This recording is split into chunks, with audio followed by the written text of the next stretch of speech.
Good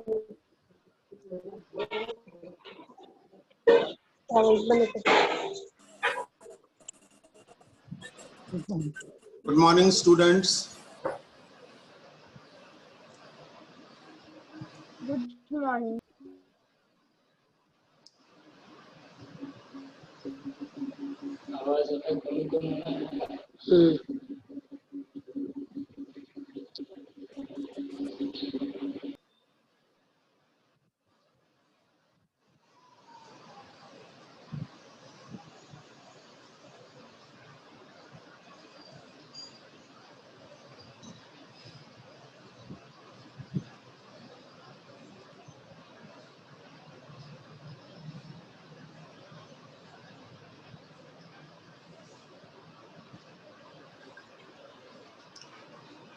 कल हम लोग जहां पर रुके थे वहीं से शुरुआत करते हैं।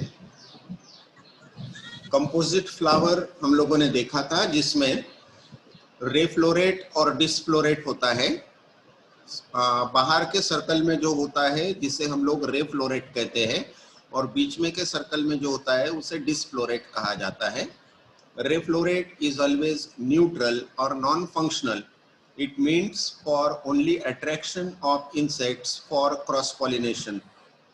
While the central part, which is known as disflorate is made by flowers which are functional flowers, and these flowers take part in the process of fertilization and later on seed is formed.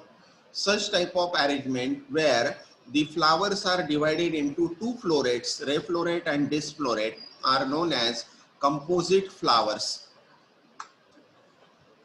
As per the arrangement of gynoecium and other floral parts, means androecium, calyx and corolla, the ovary is divided into three types. The first one is known as hypogynous ovary or hypogynous flower.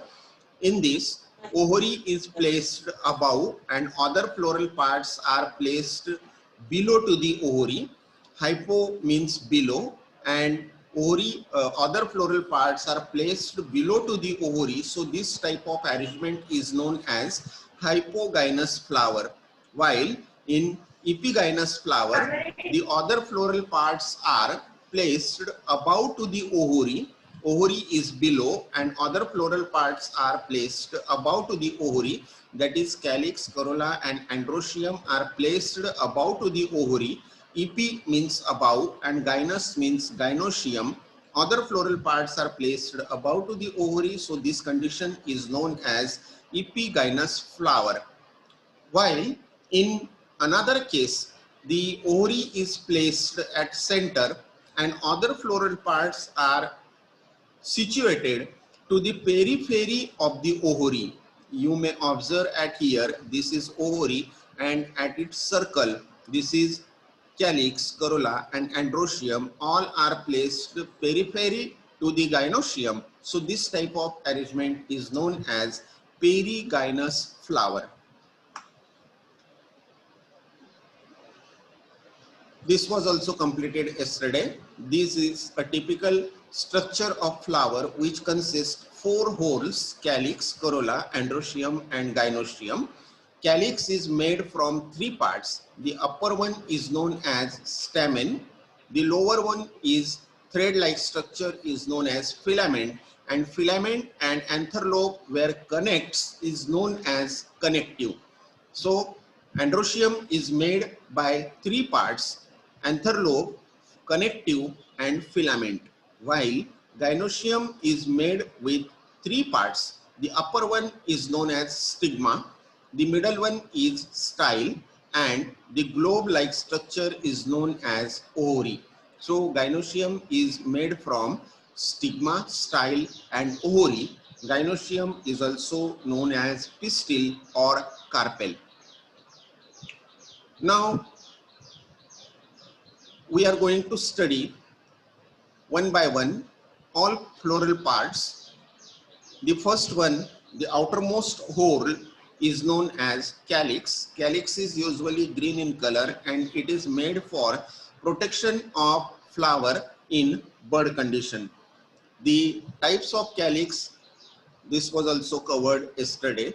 According to their shape and size, the calyx are of different types. These are the pictures. Types of corolla, as per their different shapes, the corolla are divided into number of types, and they are particular in families. Polycephalus, I think this was also covered yesterday. When sepals are free, this is known as polycephalus. When sepals are calyx are united and forms tube-like structure, this is known as gamocephalus. Polypetalous, when petals are free from each other, just like in these two photographs you are observing, the petals are never fuses or touches to the border of another petal. Such condition is known as polypetalous, while in gamopetalous, all the borders of petals fuses with each other, forming a funnel-like structure or cup-like structure. In second photograph also you are observing all borders of petals are fused with each other and forms cup-like structure. Such type of fusion of petals with each other is known as gamopetalous. Now we are going to study the estivation. Now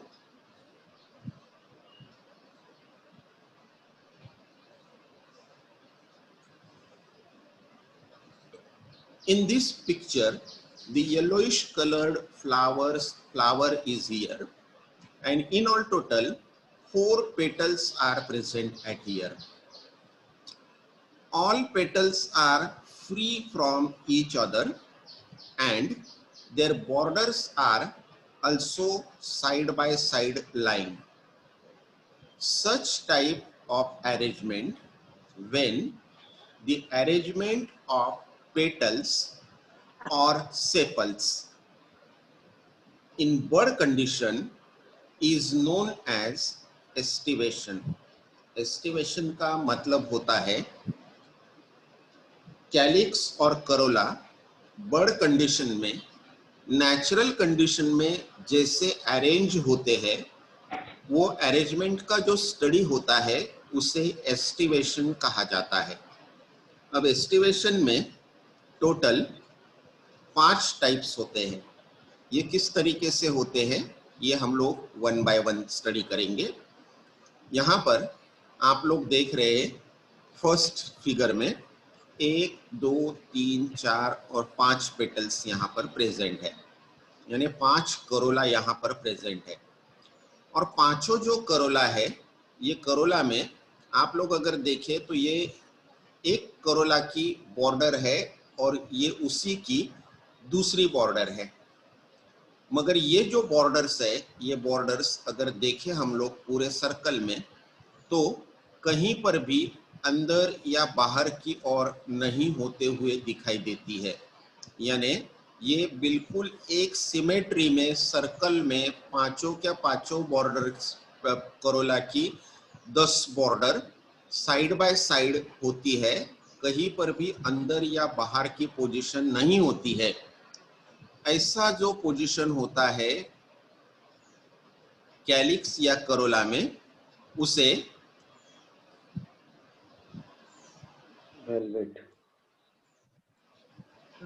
valvate aestivation कहा जाता है.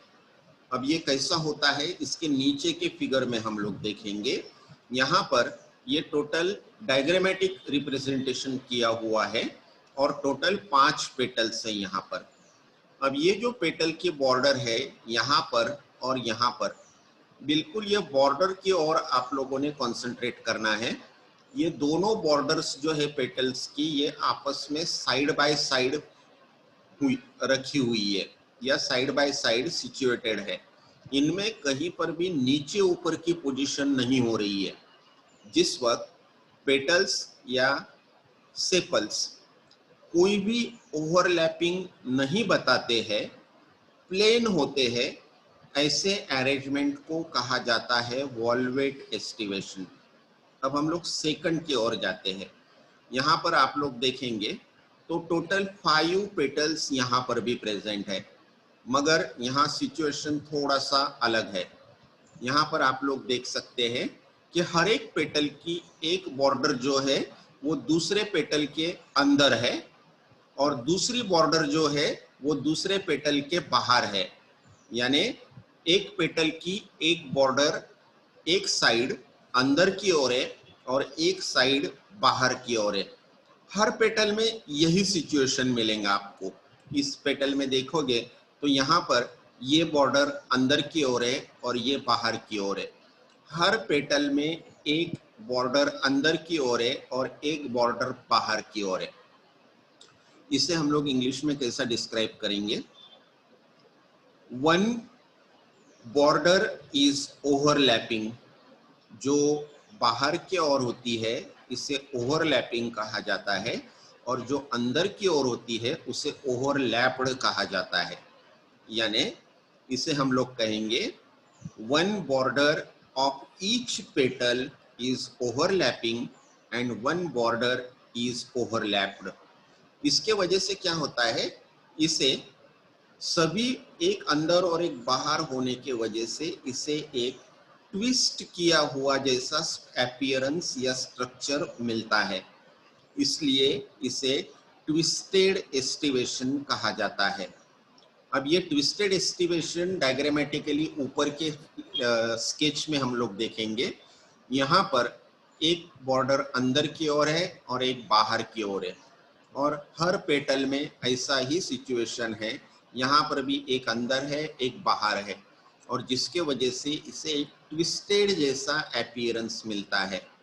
इसका example होता है hibiscus का flower, जिसे हम लोग गुजराती में जासूद कहते हैं और मराठी में जिसे जासवंत कहा जाता है और हिंदी में कुसुम कहा जाता है। ये जासवंत का जो या कुसुम का जो फ्लावर होता है, इसको अगर ऊपर से आप लोग गौर से देखो तो इस तरीके से एग्जैक्टली ऐसा एक ट्विस्टेड अपीयरेंस उसके करोला में आप लोगों को दिखाई देगा। ऐसा जो अरेंजमेंट होता है इसे ट्विस्टेड अरेंजमेंट कहा जाता है। इसके अगला टाइप है इम्ब्रिकेट एस्टिवेशन। अब इम्ब्रिकेट एस्टिवेशन में नीचे के फिगर में आप लोग देखोगे तो यहाँ पर बहुत इंटरेस्टिंग स्ट्रक्चर आपको दिखाई देगा। टोटल 5 पेटल यहाँ पर भी प्रेजेंट है। 5 में से एक पेटल ऐसा है कि जिसकी दोनों बॉर्डर बाहर की ओर है, ये कंप्लीटली बाहर है। एक पेटल ऐसा है कि जिसकी दोनों बॉर्डर कंप्लीटली अंदर की ओर है, यानी एक पेटल कंप्लीट बाहर है एक पेटल कंप्लीट अंदर है और बाकी के बचे हुए 3 पेटल्स की एक बॉर्डर अंदर है और एक बॉर्डर बाहर है। हर जगह पर आप देखोगे, यानी यहाँ पर 5 में से एक पेटल कंप्लीटली बाहर है एक पेटल कंप्लीटली अंदर है और बाकी के बचे हुए पेटल्स में एक बॉर्डर अंदर है और एक बॉर्डर बाहर है। ऐसी जो अरेंजमेंट होती है इसे इम्ब्रिकेट एस्टिवेशन कहा जाता है। यहाँ आप लोग हम ऊपर की स्केच में देखेंगे, यहाँ पर ये पेटल जो है ये कंप्लीटली अंदर की ओर है, ये वाला पेटल कंप्लीटली बाहर की ओर है और बाकी हुए पेटल्स में एक पेटल की बॉर्डर अंदर है और एक पेटल की बॉर्डर बाहर है। इस तरीके से अरेंजमेंट को इम्ब्रिकेट एस्टिवेशन कहा जाता है। अब फोर्थ टाइप जो है, ये फोर्थ टाइप में और थोड़ा सा वेरिएशन हमें दिखाई देगा। यहाँ पर टोटल 5 पेटल्स प्रेजेंट है। 5 में से 2 पेटल्स ऐसे है।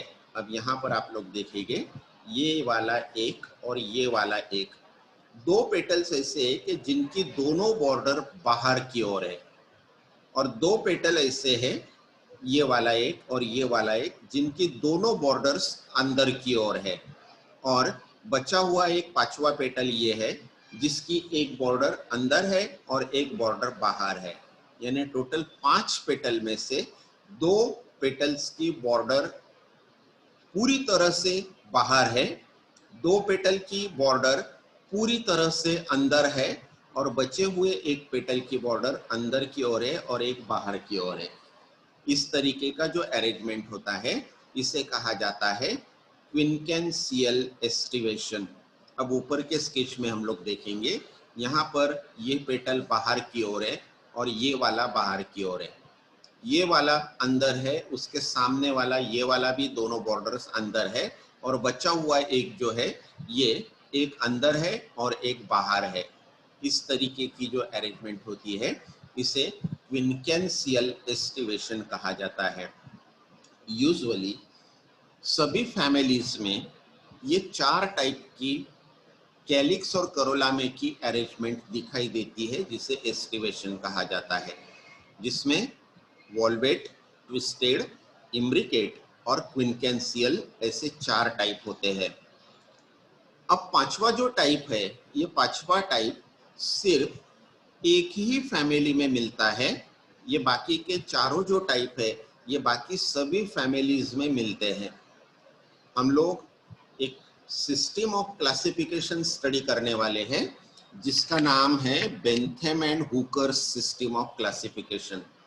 अब ये Bentham and Hooker system of classification जो है ये टोटल 204 फैमिलीज में डिवाइड होती है। अब 203 फैमिलीज ऐसी है कि जिनमें ये 4 टाइप के एस्टिवेशन मिलते हैं। सिर्फ एक ही फैमिली ऐसी है कि जिसमें अलग टाइप का एस्टिवेशन मिलता है, जिसे वैक्सिलरी एस्टिवेशन कहा जाता है, और ये मिलता है फैमिली पेपिलियोनेसी।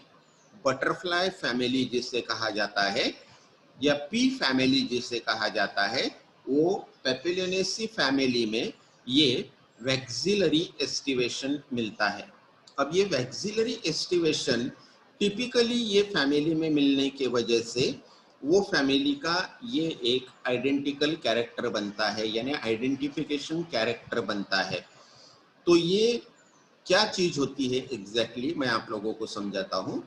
यहाँ पर भी टोटल 5 पेटल्स प्रेजेंट होते हैं, और ये जो 5 पेटल्स यहाँ पर प्रेजेंट होते हैं, ये 5 पेटल्स जो होते हैं इसमें से एक पेटल सबसे बड़ा होता है और सबसे बाहर की ओर होता है।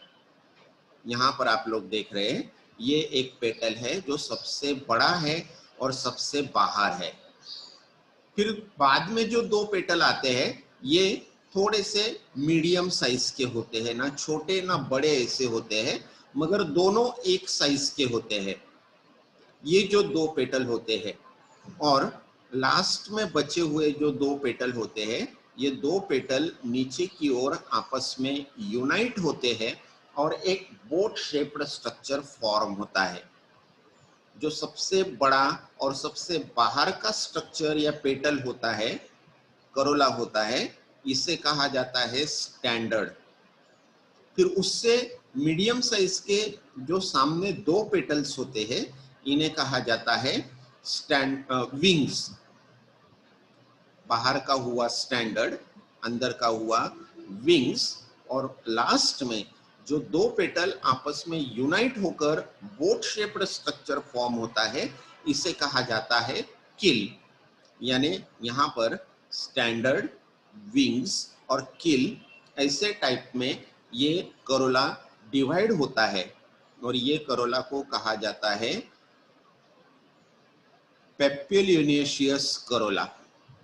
और ये करोला सिर्फ पेपिलियोनेसी फैमिली में मिलता है, और ये जो एक टिपिकल अरेंजमेंट होती है स्टैंडर्ड, विंग्स और किल की, ये अरेंजमेंट को कहा जाता है वैक्सिलरी एस्टिवेशन।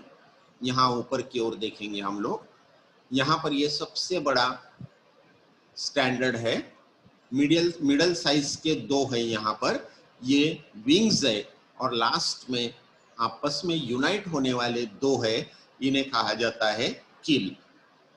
इस तरीके से valvate aestivation, twisted aestivation, imbricate aestivation, quincuncial aestivation और वैक्सिलरी एस्टिवेशन, ऐसे टोटल कैलिक्स और करोला के अरेंजमेंट के यानी एस्टिवेशन के टोटल 5 टाइप्स होते हैं।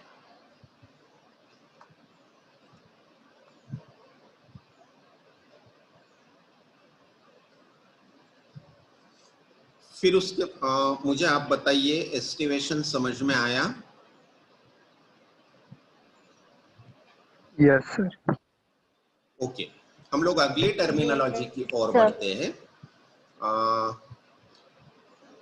एंड्रोशियम में हम लोगों ने देखा कि एंड्रोशियम जो होता है, यहां पर हमने देखा था कि टोटल 3 पार्ट से बना हुआ होता है। ये होता है स्टैमेंस, फिलामेंट, और स्टैमेंस और फिलामेंट को आपस में ज्वाइंट कर जहां पर होते हैं वो उसे कनेक्टिव कहा जाता है। यानी स्टैमेंस, कनेक्टिव और फिलामेंट, ऐसे 3 स्ट्रक्चर से एंड्रोशियम तैयार होता है। अब नॉर्मली हर प्लांट में ये आपस में कहीं पर भी फ्यूज नहीं होते हैं, फ्री होते हैं। मगर कुछ प्लांट्स ऐसे होते हैं कि जिनमें इनमें फ्यूजन दिखाई देता है, यानी ये आपस में फ्यूज होते हुए दिखाई देते हैं। हमेशा एक चीज ऐसी होती है, हम लोग प्लांट्स को 2 ग्रुप में डिवाइड करते हैं। एक होता है डाइकॉट और दूसरा होता है मोनोकॉट। जैसे रूट हम लोग स्टडी कर रहे थे तो मैंने आप लोगों को बताया था कि टैप रूट सिस्टम डाइकॉट में होती है और फाइब्रस रूट सिस्टम मोनोकॉट में होती है। अब मैं आप लोगों को इसमें और एक डिफरेंस बताता हूँ। ये जो फ्लोरल कैरेक्टर्स जो होते हैं ना, जैसे कि हम लोग देखते हैं कैलिक्स, करोला, एंड्रोशियम और गाइनोशियम, ये हमेशा एक स्पेसिफिक नंबर में होते हैं हर प्लांट में। इसे अगर गिने हम लोग तो डाइकॉट में अगर गिनते हैं हम लोग तो इसमें ये सभी फ्लोरल कैरेक्टर्स 5 या 5 के मल्टीपल में होंगे। जैसे डाइकॉट में कैलिक्स 5 होंगे, करोला 5 होंगे, एंड्रोशियम 5 होंगे और गाइनोशियम भी 5 होंगे। यानी डाइकॉट का कोई भी फ्लावर अगर हम देखते हैं तो उसमें 5 कैलिक्स, करोला, एंड्रोशियम, गाइनोशियम या 5 के मल्टीप्लिकेशन में, यानी 5 नहीं तो 10 नहीं तो 15 नहीं तो 25 नहीं तो 30, ऐसे 5 के मल्टीप्लिकेशन में होते हैं। इसे कहा जाता है पेंटामेरस फ्लावर। डाइकॉट में जो कंडीशन होती है वो इससे थोड़ी सी अलग होती है। डाइकॉट में टोटल 3 फ्लोरल पार्ट्स होते हैं। जैसे कैलिक्स अगर 3 है तो करोला भी 3, एंड्रोशियम 3 और गाइनोशियम 3, या 3 के मल्टीपल में होंगे, 6, 9, इस तरीके से। इस फ्लावर को जो 3 के मल्टीपल में होता है इसे कहा जाता है ट्राइमीरस फ्लावर। यानी डाइकॉट में पेंटामीरस फ्लावर है जहां पर 5 या 5 के मल्टीपल में होता है, और मोनोकॉट में 3 या 3 के मल्टीपल में होने के वजह से ट्राइमीरस फ्लावर कहा जाता है। अब ये ट्राइमीरस फ्लावर हो या पेंटामीरस फ्लावर हो, इसमें यहाँ पर जो एंड्रोशियम होता है, ये एंड्रोशियम अब ये 5 हो, 10 हो, 3 हो, 6 हो, कितने भी नंबर में एंड्रोशियम हो, ये एंड्रोशियम में कुछ प्लांट्स या कुछ फ्लावर्स ऐसे होते हैं कि जिनमें ये एंड्रोशियम के फिलामेंट और एंथर्स में फ्यूजन दिखाई देता है। यानी अगर समझो एक फ्लावर में 10 एंड्रोशियम यानी 10 स्टैमेंस है, तो ये 10 स्टैमेंस में फ्यूजन होता है, ये आपस में यूनाइट हो जाते हैं। और जब एंड्रोशियम आपस में यूनाइट होते हैं तो उसे कहा जाता है एडेल्फी।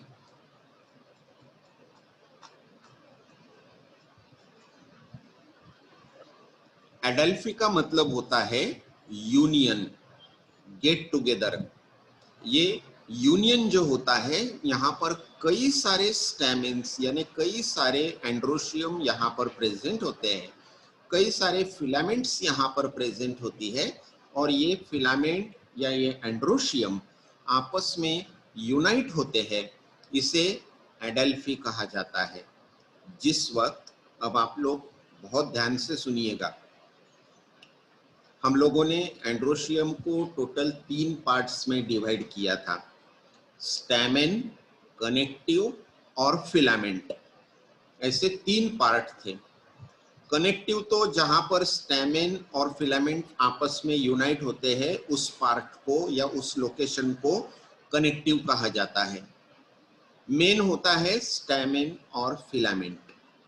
अब कुछ प्लांट्स ऐसे होते हैं कि जिनमें फिलामेंट, सभी फिलामेंट यानी स्टैमेंस की या एंड्रोशियम की सभी फिलामेंट्स आपस में यूनाइट हो जाती है और स्टैमेंस फ्री रहते हैं। यानी एक कंडीशन क्या बोल रहा हूं मैं कि फिलामेंट सभी यूनाइट हो गई और स्टैमेंस फ्री रहे, इसे कहा जाता है एडेल्फी। अब दूसरी कंडीशन क्या होंगी, फिलामेंट फ्री रहेंगी और स्टैमेंस यूनाइट हो जाएंगे। बराबर है। पहले कंडीशन में हम लोगों ने देखा कि सभी फिलामेंट्स आपस में यूनाइट हुई और स्टैमेंस फ्री रह रहे। दूसरे कंडीशन में हम लोग देखेंगे कि सभी स्टैमेंस आपस में यूनाइट हो गए और फिलामेंट फ्री रहेंगी। अब बचा तीसरा पार्ट। तीसरे पार्ट में फिलामेंट और स्टैमेंट सभी आपस में यूनाइट हो जाएंगे। यानी तीनों कंडीशन यहाँ पर पॉसिबल हो रही है। हाँ बोल क्या? हाँ, एक 10 मिनट में बस लेक्चर चालू। 10 मिनट में।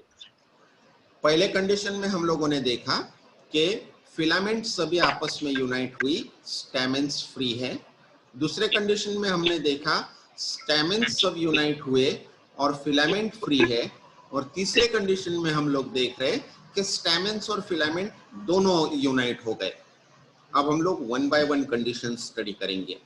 जिस वक्त स्टैमेंस बहुत सारे होते हैं और सभी स्टैमेंस फ्री होते हैं और फिलामेंट मगर आपस में यूनाइट हो जाती है, उसे कहा जाता है adelphy. Adelphy is nothing but union of filament and anther lobes are free. अब फिलामेंट के आपस में यूनाइट होने के ऊपर से एडेल्फी में 3 टाइप्स होते हैं। एक होता है मोनो एडेल्फस, दूसरा होता है डाई एडेल्फस और तीसरा होता है पॉली एडेल्फस। अब ये कैसे होते हैं मैं आप लोगों को बताता हूँ। यहाँ पर मोनो एडेल्फस के लिए हिबिस्कस का एग्जाम्पल दिया हुआ है। ये फ्लावर शायद आप सब लोगों ने देखा होगा, ऐसा मैं समझता हूँ। मोनो एडेल्फस कंडीशन में यहाँ पर हम लोग देख रहे हैं कि ये येलो कलर के जो है ये स्टैमेंस है सब, और ये स्टैमेंस यहाँ पर इतना क्लियर पिक्चर है कि दिखाई दे रहा है कि स्टैमेंस सभी फ्री है और नीचे इसके ये रेड कलर की फिलामेंट है और ये फिलामेंट जो है ये आपस में यूनाइट हो रही है। इतने सारे स्टैमेंस की फिलामेंट ये सब आपस में यूनाइट होकर एक बंच फॉर्म कर रही है या एक ट्यूब फॉर्म कर रही है। ये यहाँ पर एक ही ट्यूब फॉर्म कर रही है, सब फिलामेंट आपस में यूनाइट होकर सिर्फ एक ही ट्यूब फॉर्म कर रही है। एडेल्फी का मतलब होता है यूनियन और मोनो का मतलब होता है सिंगल। सभी फिलामेंट्स यूनाइट होकर सिंगल ट्यूब फॉर्म कर रहे हैं, इसलिए इसे कहा जाता है मोनो एडेल्फस कंडीशन। एडेल्फी में का पहला type, where all stamens are free, filaments get united to form one bunch or one tube. When filaments unite and forms one tube is known as monoadelphous condition और इसका example है hibiscus. इसमें दूसरा जो type है इसे कहा जाता है डाई एडेल्फस कंडीशन। डाई का मतलब होता है दो, एडेल्फस का मतलब होता है बंच। अब यहाँ पर टोटल 10 स्टैमेंस या 10 एंड्रोशियम प्रेजेंट होते हैं। ये जो फिगर है यहाँ पर आप लोग देख सकते हैं 1 2 3 4 5 6 7 8 9, ये टोटल 9 स्टैमेंस आपस में यूनाइट होकर एक बंच फॉर्म कर रहे हैं और 10वां नीचे से लेकर ऊपर तक 10वां वाला जो है वो अकेला है और वो एक बंच रिप्रेजेंट कर रहा है, यानी यहाँ पर 9+1 ऐसी कंडीशन फॉर्म हो रही है। 9 एक बंच में है और एक सिंगल दूसरे बंच में है, ऐसा 9+1 2 बंच यहाँ पर फॉर्म हो रहे हैं, इसलिए इसे डाई एडल्फस कहा जाता है। डाई मीन्स टू, एडल्फी क्यों, एडल्फस मीन्स बंच और यूनियन। यहाँ पर 10 स्टेमन्स का 9+1 कंडीशन फॉर्म हो रहा है, इसलिए इसे डाई एडल्फस कहा जाता है। और इसका बहुत कॉमन एग्जाम्पल है पी, पाइसम सटाइवम जिसे कहा जाता है, या जिसे हम लोग वटाना कहते हैं। ये वटाने में, वटाने के फ्लावर में इस तरीके का एंड्रोशियम दिखाई देता है। फर्स्ट फिगर में भी आप लोग देख सकते हैं, ये डायग्रामेटिक फिगर है। यहाँ पर टोटल 9 का एक बंच फॉर्म हो रहा है और एक अकेला नीचे से सिंगल अराइज होता है जो एक बंच को रिप्रेजेंट करता है। इस तरीके से 9+1 ऐसी कंडीशन यहाँ पर फॉर्म होती है, इसलिए इसे डाई एडल्फस कंडीशन कहा जाएगा। अब तक हमने दो कंडीशंस देखे, एक था मोनो एडल्फस जहां पर सभी फिलामेंट सिर्फ एक बंच फॉर्म करती है, इसलिए इसे मोनो एडल्फस कंडीशन हमने कहा था। यहाँ पर 9+1 ऐसे दो बंच फॉर्म होते हैं, इसलिए इसे डाई एडल्फस कंडीशन कहा जाता है। और अब तीसरा और आखिरी टाइप है ये, जिसे पॉली एडल्फस कंडीशन कहा जाता है। पॉली का मतलब होता है बहुत सारे, यानी 2 से ज्यादा। यहाँ पर स्केच में आप लोग देख सकते हो कि ये जो है ये एंड्रोशियम है ऊपर की ओर, उनके नीचे फिलामेंट्स है, और ये एंड्रोशियम के जो फिलामेंट्स है ये 2 से ज्यादा बार बंच फॉर्म करते हैं। यहाँ पर आप लोग देख सकते हैं टोटल 4 बंच यहाँ पर फॉर्म हुए हैं। ये 4 बंच जो है ये 2 से ज्यादा होने के वजह से इसे पॉली एडल्फस कंडीशन कहा जाता है। पॉली का मतलब होता है ज्यादा, बहुत सारे, और एडल्फस का मतलब होता है बंच। 2 से ज्यादा बंच यहाँ पर फॉर्म होते हैं, इसलिए इसे पॉली एडल्फस कंडीशन कहा जाता है, जिसका एग्जाम्पल है सिट्रस। सिट्रस को हिंदी में नींबू कहा जाता है। ये नींबू के फ्लावर में ऐसे टाइप का एंड्रोशियम हमें दिखाई देता है। अब तक हम लोगों ने एडल्फी में टोटल 3 टाइप देखे। एडल्फी में हम लोग देख रहे थे कि स्टेमेंस फ्री होते हैं और फिलामेंट आपस में यूनाइट होकर बंच फॉर्म करती है। अगर एक बंच फॉर्म कर रही तो एडल्फी में उसे हम लोग मोनो एडल्फी कहेंगे। अगर स्टेमेंस फ्री है और 2 बंच फॉर्म हो रहे तो उसे हम लोग डाई एडल्फस कहेंगे। और स्टेमेंस फ्री है और 2 से ज्यादा बंच फॉर्म हो रहे हैं तो उसे हम लोग पॉली एडल्फस कंडीशन कहेंगे। ये एक टाइप था जहां पर हम लोगों ने देखे कि एंड्रोशियम यानी स्टेमेंस फ्री होते हैं और फिलामेंट यूनाइट हो जाते हैं। अब अगले पार्ट में हम लोग देखेंगे, इससे उल्टा देखेंगे हम लोग। यहाँ पर स्टेमेंस फ्री है और फिलामेंट यूनाइट है। अगले पार्ट में हम लोग देखेंगे कि फिलामेंट फ्री है और स्टेमेंस यूनाइट हो रहे हैं। इसे कहा जाता है सिनजेनी या सिनजेनेशियस कंडीशन। ये सिनजेनेशियस कंडीशन में यहाँ पर आप लोग देखेंगे कि फिलामेंट फ्री है और स्टेमेंस आपस में यूनाइट होते हैं। इसका एग्जाम्पल है, ये कल मैंने आप लोगों को ये बताया था, इसका फोटोग्राफ और इसका नाम भी बताया था। कोई मुझे इसका नाम बताएगा?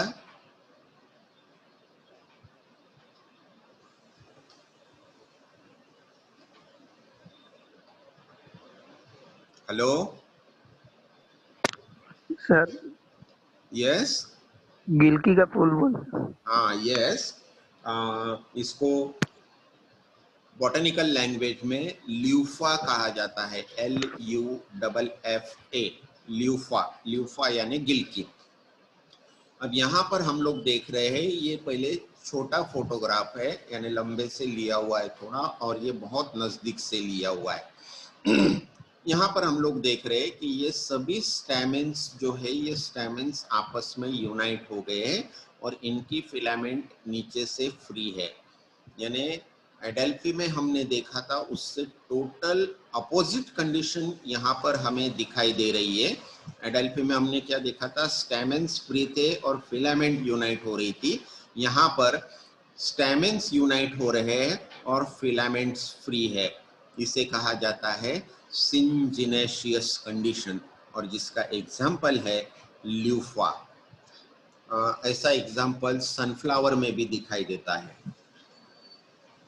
और लास्ट में, सबसे लास्ट में टाइप है साइनेंड्री। साइनेंड्री का मतलब होता है, अभी हमने जो पीछे फोटोग्राफ देखा ना, वही फोटोग्राफ का फिगर यहाँ पर डायग्रामेटिक फॉर्म में है। यहाँ पर आप देख सकते हैं ये जो एंथर्स है, ये एंथर्स आपस में सब यूनाइट हो गए हैं और फिलामेंट नीचे जो है ये फिलामेंट मगर फ्री है। अब साइनेंड्री कंडीशन में ये सबसे अलग टाइप यहाँ दिखाई देता है। यहाँ पर आप देखिए ये ऊपर की ओर स्टैमेंस है और नीचे की ओर फिलामेंट है। यहाँ पर स्टैमेंस भी यूनाइट हो रहा है और फिलामेंट भी आपस में यूनाइट हो रहा है। जहाँ पर स्टैमेंस और फिलामेंट दोनों आपस में यूनाइट होते हैं, इसे साइनेंड्री कंडीशन कहा जाता है। अब ये जो सब टाइप हम लोगों ने देखे, वो सब टाइप यहाँ पर इकट्ठा किए हुए हैं एक ही पेज में। यहाँ पर दिखाई दे रहा है मोनो एडाल्फस कंडीशन, जिसमें सिर्फ एक ही बंच फॉर्म हो रहा है, सभी फिलामेंट्स आपस में यूनाइट होकर। ये है डाई एडाल्फस कंडीशन, 9+1 कंडीशन फॉर्म होके 2 बंच फॉर्म हो रहे हैं। ये है पॉली एडाल्फस कंडीशन, पॉली एडाल्फस कंडीशन में 2 से ज्यादा बंच फॉर्म हो रहे हैं, इसे पॉली एडाल्फस कहा था हमने। और ये सभी के सभी तीनों टाइप्स जो है ये एडेल्फी के टाइप है। अगला टाइप हमने देखा था सिंजिनेशियस कंडीशन। सिंजिनेशियस कंडीशन में यहाँ पर स्टैमेंस यूनाइटेड है, मगर नीचे आप लोग देख रहे हैं फिलामेंट यहाँ पर फ्री है।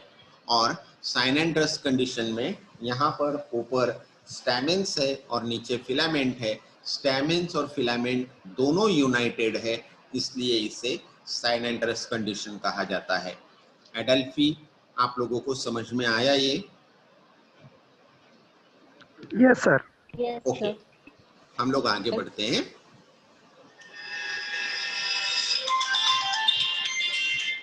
हॅलो, नमस्कार. ऑनलाइन लेक्चर सुरू आहे, नंतर करतो. दूसरी एक टर्मिनोलॉजी हम लोग फ्लावर को डिस्क्राइब करते वक्त यूज करते हैं, इपीपेटैलस कंडीशन। अब इसका जो वर्ड है, ये वर्ड को हम लोग पहले स्टडी करते हैं। ईपी और पेटेलस, ऐसा 2 वर्ड मिलकर एक बना हुआ है। ईपी का मतलब होता है ऊपर और पेटल का मतलब होता है करोला। यानी करोला के ऊपर एंड्रोशियम अगर अटैच होता है तो उसे इपीपेटैलस कंडीशन कहा जाता है। हम लोगों को पता है कि फ्लावर में टोटल 4 पार्ट्स होते हैं, कैलिक्स, कोरोला, एंड्रोशियम और गाइनोशियम। कुछ फ्लावर्स ऐसे होते हैं जिनमें एंड्रोशियम जो होता है वो कोरोला को अटैच हो जाता है, और जिस वक्त एंड्रोशियम कोरोला को अटैच होता है वो कंडीशन को कहा जाता है इपीपेटैलस कंडीशन। और ये इपीपेटैलस कंडीशन जो होती है ये बहुत सारे प्लांट में दिखाई देती है। आप इवन अपने बॉटनिकल गार्डन में भी अगर घूमोगे और फ्लावर अगर है प्लांट को, तो कम से कम 5-10 प्लांट तो आपको मिलेंगे ही कि जिनके फ्लावर में इपीपेटैलस कंडीशन होती है। आप लोग जो फैमिली स्टडी करने वाले हो आगे, उसमें से सोलेनेसी फैमिली ऐसी है जो धतूरा की फैमिली कहा जाता है। धतूरा के फ्लावर में भी ऐसा इपीपेटैलस कंडीशन दिखाई देती है। यहाँ पर ये फर्स्ट फोटोग्राफ में आप लोग देख सकते हैं कि ये एंड्रोशियम है और ये रेडिश कलर का करोला है, और ये एंड्रोशियम यहाँ पर करोला को अटैच हुआ दिखाई दे रहा है। बिल्कुल हम लोग अगर जिस वक्त फ्लावर को डिसेक्ट करते हैं या ओपन करते हैं तो ये फिलामेंट जो होती है ये कोरोला को बिल्कुल स्ट्रांगली स्टिक हुई होती है, चिपकी हुई होती है। इसलिए ये करोला के ऊपर चिपकी हुई होती है, इसलिए इसे इपीपेटलस कंडीशन कहा जाता है, जिसका कॉमन एग्जांपल है धतूरा। और एक टर्मिनोलॉजी होती है जो बहुत बार यूज होती है, डायडिनेमस कंडीशन और टेट्राडिनेमस कंडीशन।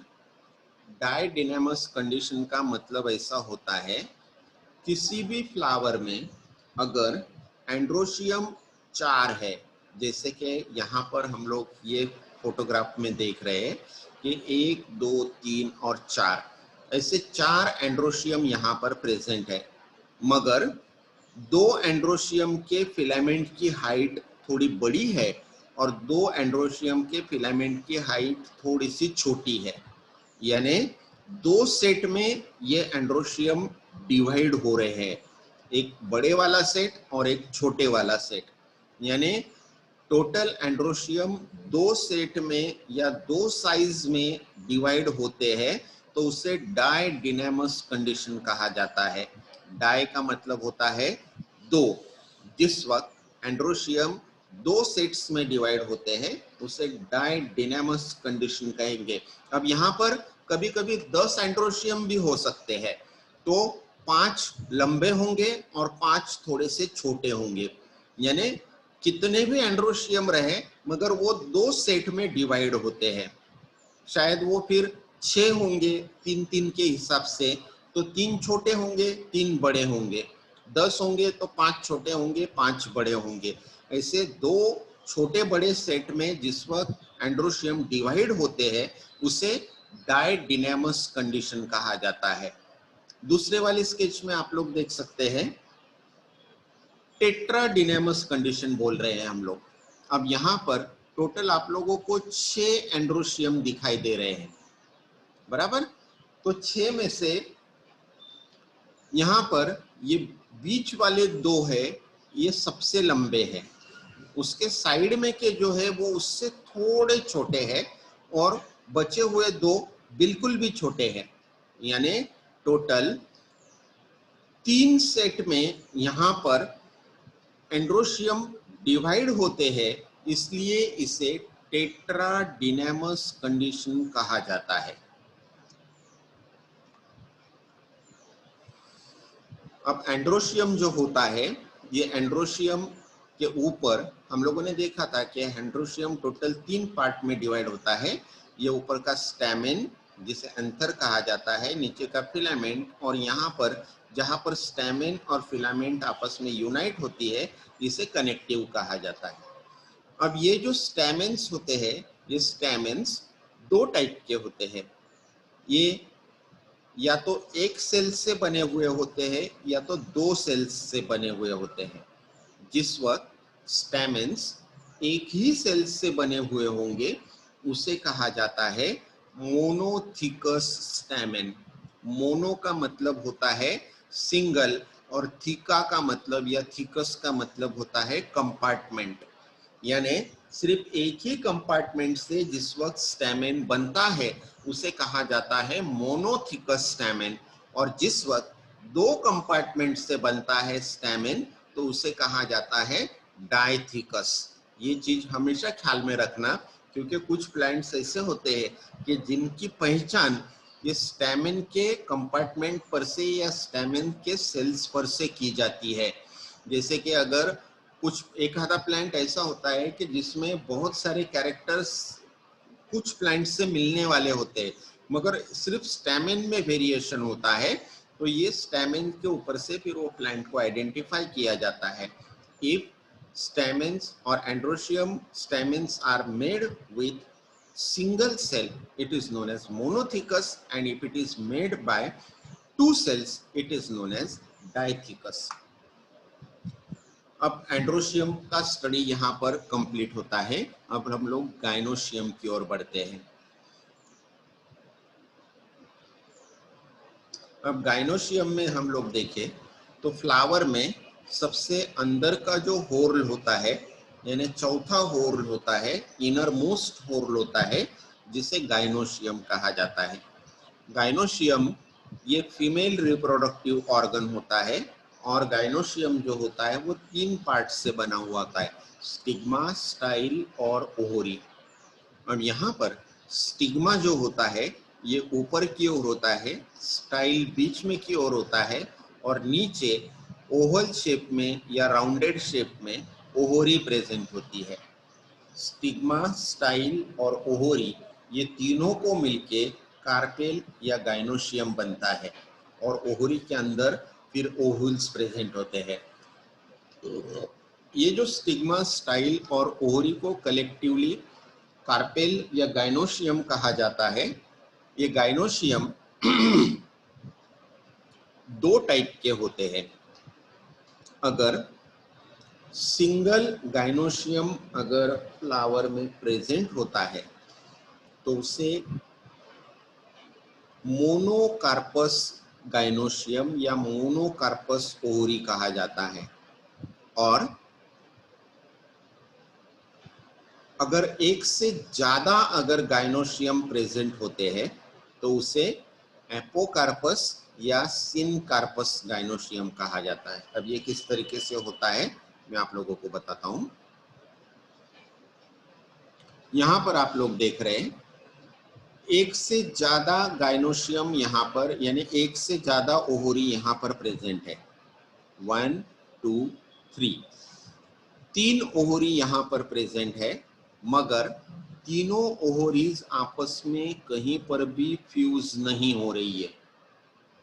जिस वक्त गाइनोशियम एक से ज्यादा नंबर में हो मगर उनमें आपस में कहीं पर भी फ्यूजन न हो, कहीं पर भी यूनियन ना हो, वो आपस में कहीं पर भी फ्यूज ना होते हो, तो ऐसे कंडीशन को कहा जाता है एपोकार्पस गाइनोशियम।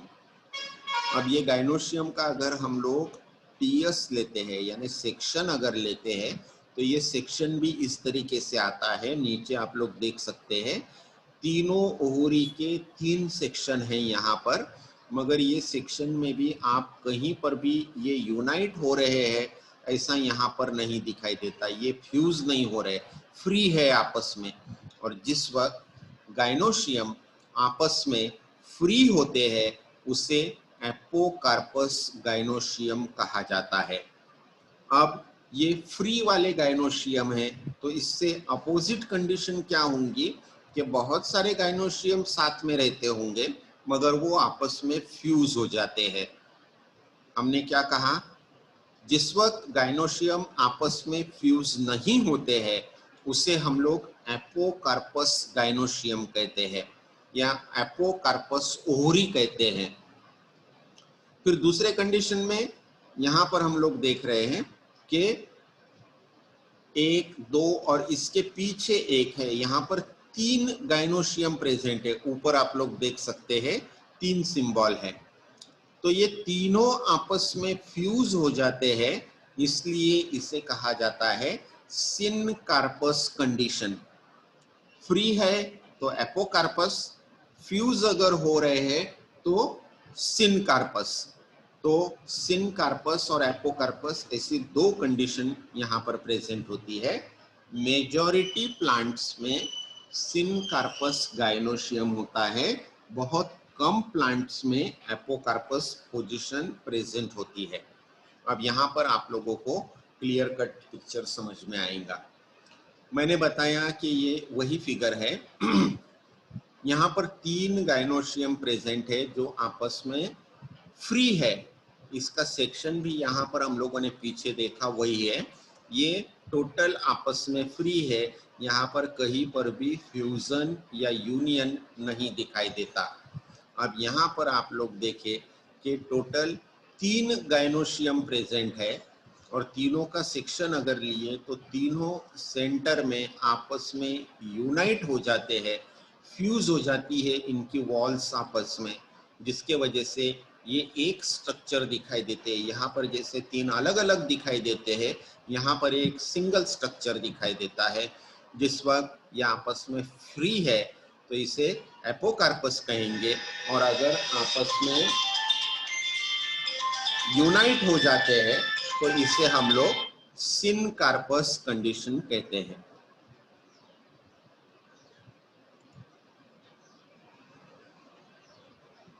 अब ये जो ओहरी है यहाँ पर हम लोग देख रहे हैं कि यहाँ पर ये सिंगल चेम्बर से बनी हुई ओहरी है, यहाँ पर भी सिंगल चेम्बर से बनी है, मगर ये यहाँ पर फ्यूज होने के वजह से ये यहाँ पर 3 चेम्बर की ओहरी हमें दिखाई देती है।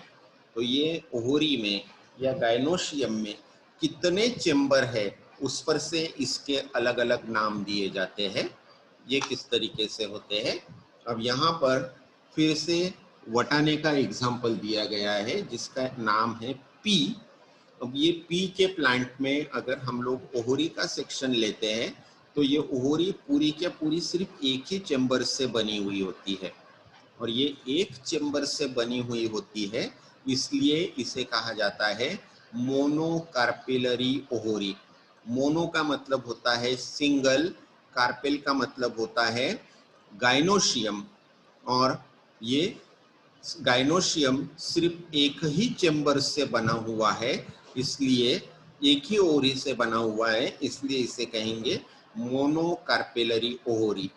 अब दूसरे सेक्शन में आप लोग देखेंगे कि टोटल यहाँ पर 2 चेम्बर प्रेजेंट है, इसलिए इसे कहेंगे बायकार्पेलरी ओहरी। अब अगले सेक्शन में हम लोग देखेंगे यहाँ पर टोटल 3 चेम्बर है, 1, 2 और 3, हर चेम्बर में 2-2 ओवल्स प्रेजेंट है, यानी टोटल 3 चेम्बर की बनी हुई ये ओहरी है, इसलिए इसे कहेंगे ट्राई कार्पेलरी ओहरी। हम लोग जो ककड़ी खाते हैं कुकुम्बर, उसका ये एग्जाम्पल है ट्राई कार्पेलरी ओहरी। फिर यहाँ पर टोटल 5 चेम्बर्स आप लोग काउंट कर सकते हैं, 1, 2, 3, 4 एंड 5। 5 चेम्बर की अगर ओहरी बनती है तो इसे पेंटा कार्पेलरी ओहरी कहा जाता है। और लास्ट में 5 से ज्यादा जिस वक्त ओहरी में चेम्बर होते हैं तो उसे कहा जाता है पॉलीकार्पेलरी ओहरी। यानी यहाँ पर आप लोग गिन सकते हैं बहुत सारे चेम्बर है, मगर वो 5 से ज्यादा है, इसलिए इसे कहा जाता है पॉलीकार्पेलरी ओहरी।